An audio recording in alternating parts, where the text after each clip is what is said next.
Many of you ask me about skim coating.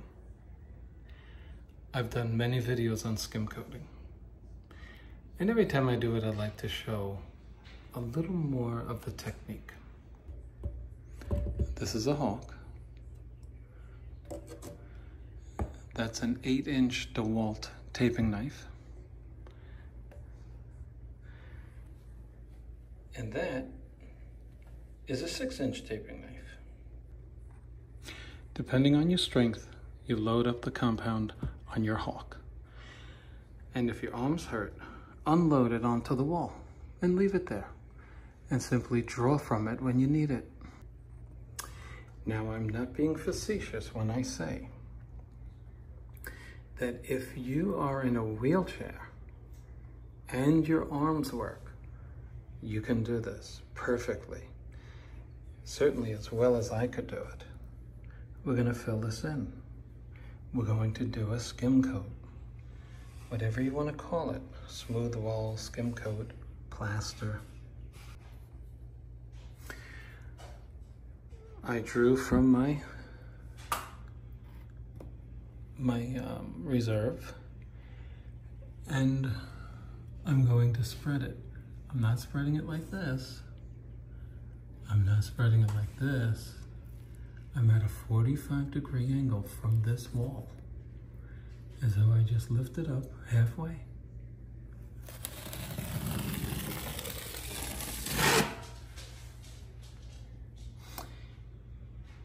If you did that every column,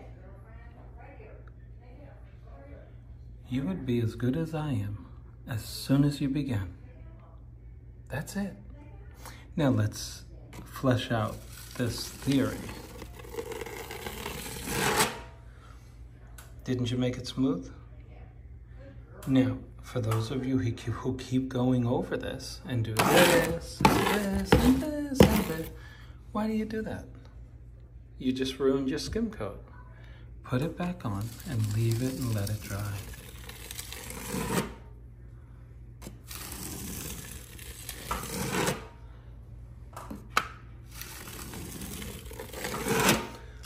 Let's get into the mechanics of what I just did. First of all, you're going to use your strong hand. Second of all, you're going to use either 1 or 2 fingers to pressure your taping tool.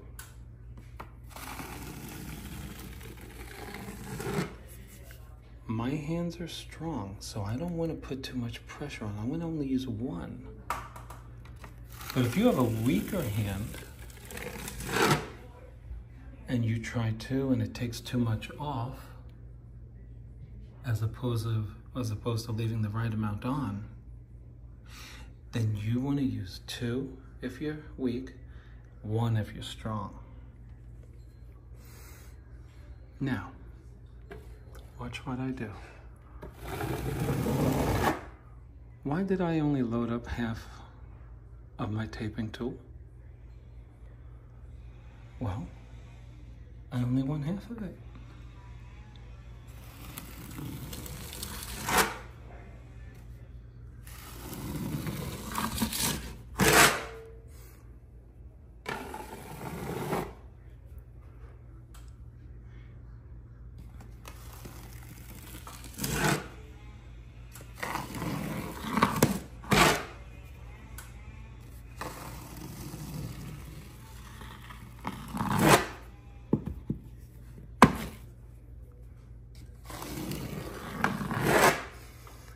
Now,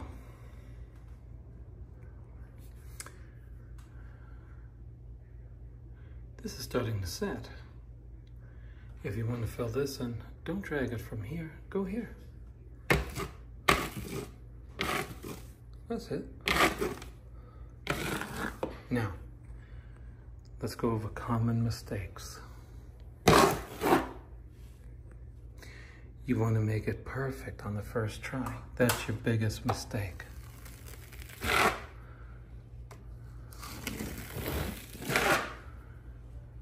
I'm going to teach you how to be an expert in one video. Okay, ready? Take notes. Go get yourself a pencil and a pad. I want you to take this note and bring it to your Skimcoat project. Go ahead, I'll wait.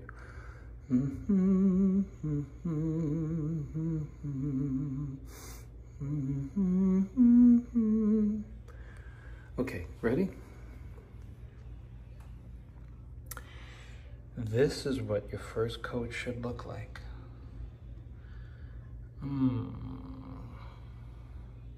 Lap marks, a little wavy, a little pocked, holes in it. Nice.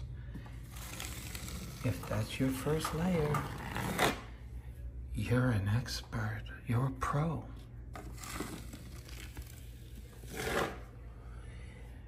You're a newbie if your first coat looks like that. That's almost perfect. But that's not reality. That's the end of a stroke. The reality is that you're gonna have this, then you're gonna have that, and that. If you try to make it look perfect on your first pass, you're not doing a professional job. Okay, so the first lesson is attitude. What are my objectives? My objective is to get my wall perfectly smooth. And the plan, the strategy, is going to be, write this down now. The strategy, how do we achieve the objective? By multiple layers.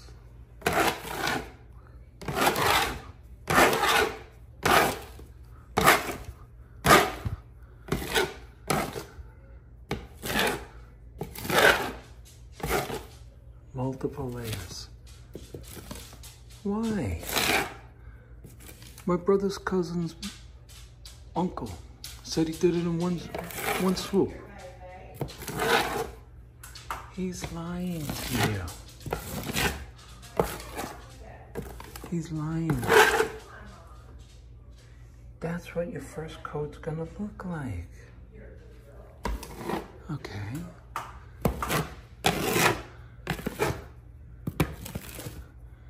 That's what it's gonna look like. Remember what I told you. I'm gonna give you another secret for the ladies out there. You can do this just as good as any man.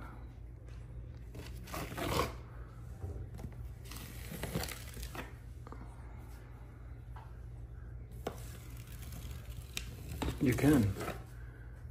Yeah, your arms might hurt on Monday. I know. I know. Don't worry about that. Use some Spencer cream. I have it in the link below. It is my signature muscle balm, BALM. And it simply relaxes fatigued muscles. And if you order now, and you are within the first 100 people who buy it, I'll give you 25% off. Spencer Balm. The angle of the blade.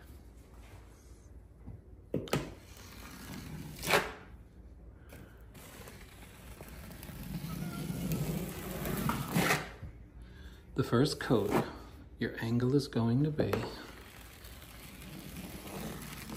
45.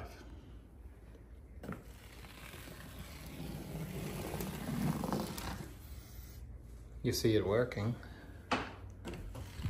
Can you do that? Of course you can. Now, here's how you take more off then leave more on. Load it up. Watch the angle I'm using for the blade. I'm gonna put more on right now. Watch this.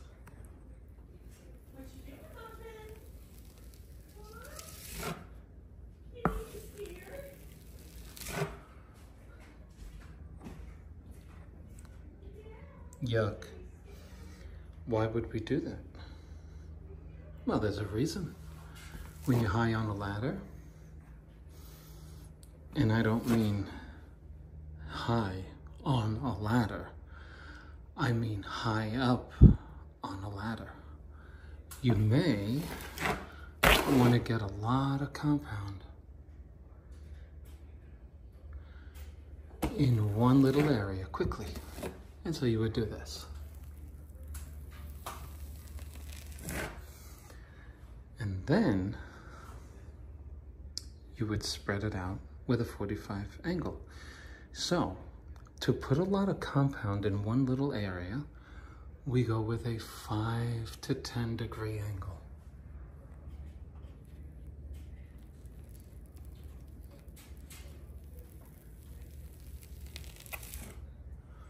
Five to 10 degrees. When we want to take compound off, we increase the angle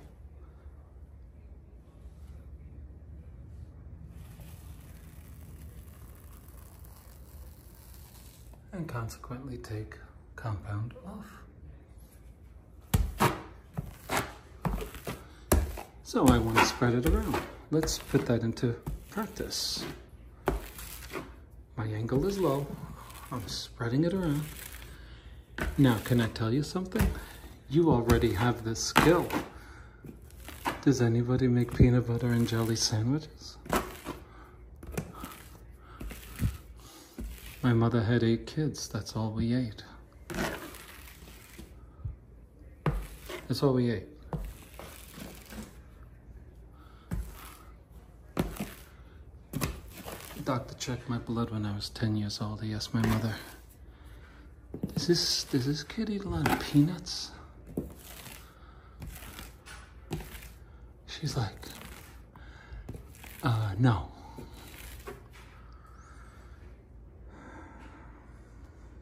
Okay.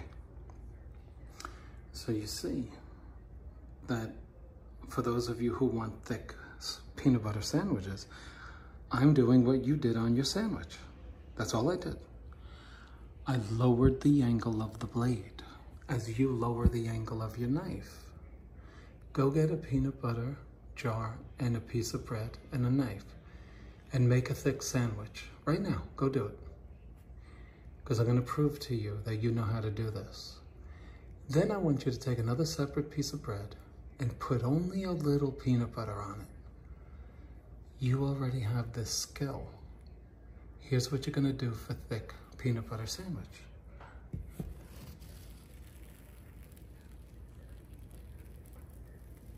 That's what you're going to do.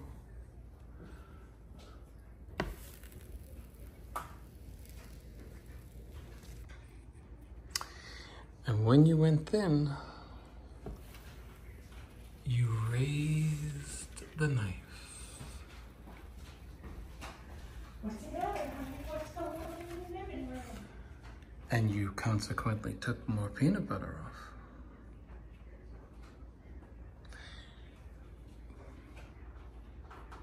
But if you wanted to put it back on, you would change the angle, wouldn't you?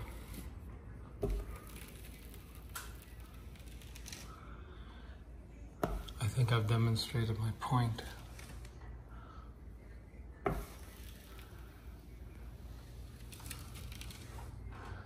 Let's recap.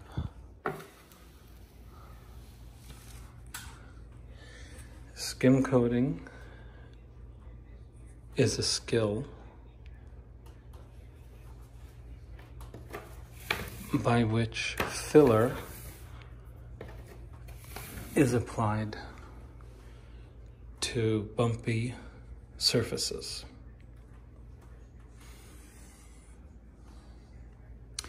And what you're doing when you skim coat is you are filling in those surfaces that cause light to come between your wall and your blade, so that when you drag your blade against your texture, your blade is riding on the high points of your texture, filling in the low points. That's what you're doing when you skim coat. And on the final end, you don't have those lines in between, the light, because you will have filled in those bumpy areas by using this end and this end of your applicator, and the surface in between this end and that end does the filling in. And the result is a smooth surface. On your second coat after this dries, you're going to do a second coat. And your job is going to almost look done. Because instead of seeing this, it'll all start looking like that.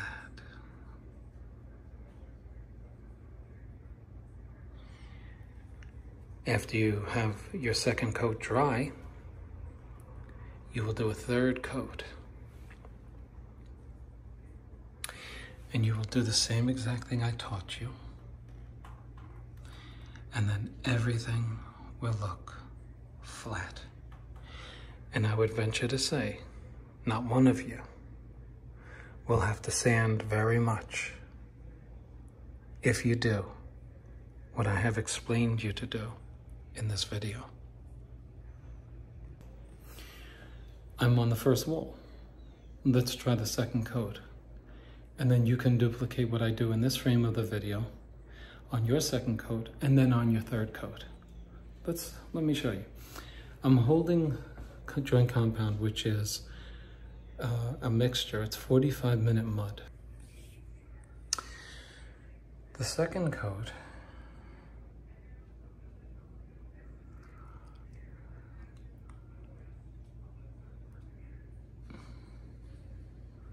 will cover all of this in.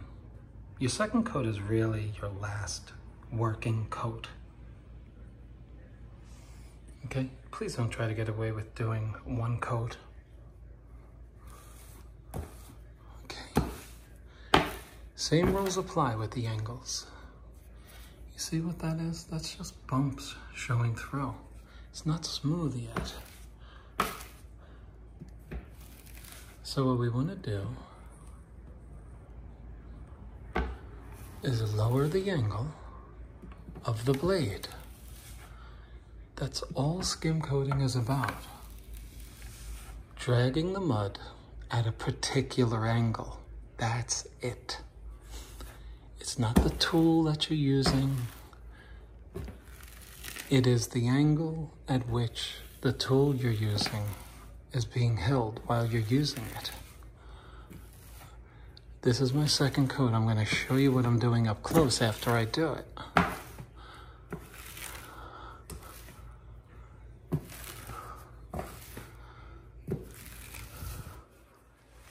Okay. Yes, I almost fell. Yes. Okay.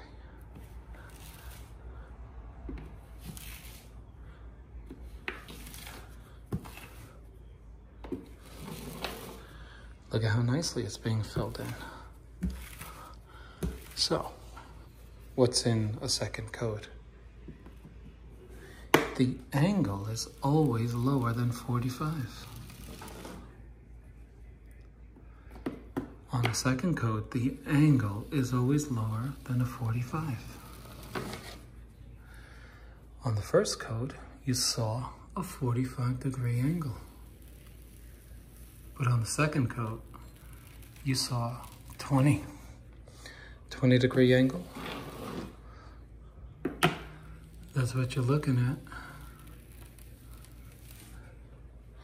The result is smooth walls.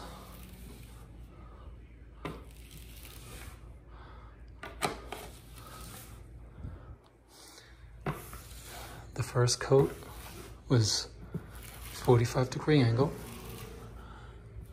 The second coat was about 20 to 25 at most. That's right.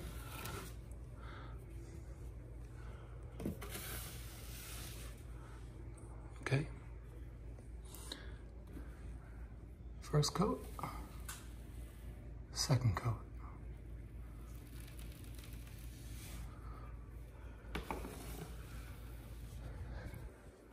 Can you do that? You do it all the time when you make a peanut butter and jelly sandwich. Now, if you're overweight and you like your peanut butter and jelly, you're probably used to using a 10-degree angle. But if you're slim, keep yourself in shape, you're probably going to be really good at this.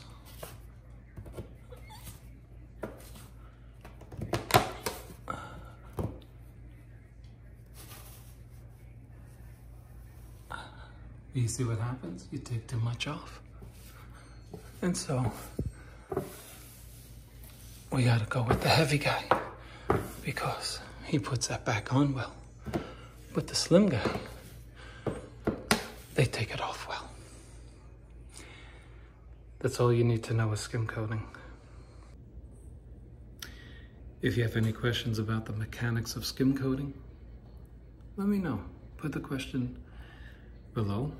If I can help, I will. I take a lot of time out of my work to make these videos, helping you at your project. Please do me a favor. Click on like. Make a comment. Nice job, terrible job, I can't stand you. I don't care what you say. Make a comment. It drives traffic to this video. And then if you like the channel and you found it useful, subscribe to it.